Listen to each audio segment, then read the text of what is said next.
Puis à quelle fréquence vous allez avoir des interactions avec vos voix? Les journées où je suis complètement désorganisé, où ça va pas, je suis en psychose, par exemple, là, ça va être entre 1000 et 2000 interactions par jour. Bonjour, mon nom est Serge Tracy, j'ai 57 ans, je suis entendeur de voix depuis 25 ans. J'en entends de façon quotidienne depuis 13 ans environ. C'est quoi un entendeur de voix?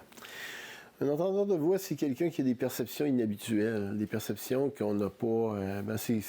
ça a été défini comme hallucination pour les psychiatres. D'où, dans votre cas, c'est auditif comme phénomène? Surtout auditif, les voix se manifestent, pour ma part, dans des bruits ambiants, des bruits quotidiens, des bruits de tous les jours. Là, Par exemple?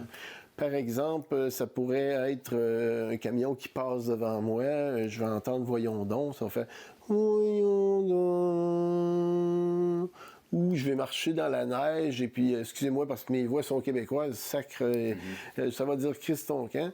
Alors, je vais marcher dans la neige, surtout de ce temps-ci, il fait froid, et tout ça, ça fait cri, crou, cri, cri, crou, cri. Est-ce qu'effectivement, il y a ça, c'est chez gens-là, c'est chez patients-là, une stigmatisation sociale? Oui, la stigmatisation est vraiment au premier plan et c'est un des grands défis pour les personnes qui présentent un trouble psychotique. Et c'est vraiment un défi par rapport à l'accès à l'emploi, au logement, la capacité d'établir un réseau social. Antérieurement, la psychiatrie, qu'on pourrait dire psychiatrie orthodoxe, un peu traditionnelle, on empaffait l'entendeur de voix de sorte qu'on éradiquait les voix. Maintenant, il y a des psychiatres de nouvelle génération qui modèrent notre médication, ce qui nous permet d'être plus actifs, plus en projet et plus en interaction avec les autres. On a besoin de modérer la médication, mais de s'adapter aux voix. Mais comment on s'adapte aux voix? Ben, c'est en allant au groupe d'entendeurs de voix, par exemple, avec nous autres, parce que le mouvement des entendeurs de voix qu'on suit... Parce qu'il y a une association. Oui, tout à fait. Ça s'appelle le Réseau des entendeurs de voix québécois. Moi, je suis l'ambassadeur depuis 2016 de ce réseau-là. Et puis, là, on va réparer notre estime. Est-ce que vous pensez qu'il y a peut-être deux santé mentales, une dont on parle et une dont on préfère ne pas parler?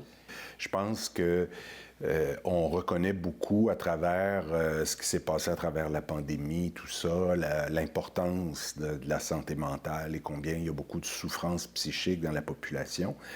Mais à ce jour, quand on parle des problèmes mentaux plus majeurs, comme les troubles psychotiques, on en entend parler plus souvent qu'autrement par les médias alors qu'il y a eu une catastrophe, que quelque chose de vraiment déplorable est arrivé. Les gens sont marqués de ça, et puis quand on parle, que moi j'entends des voix, les gens ont comme une crainte... de violence. De violence et tout ça, ce qui ne correspond pas à la réalité, parce qu'en fait, nous, on a peur de nos ombres,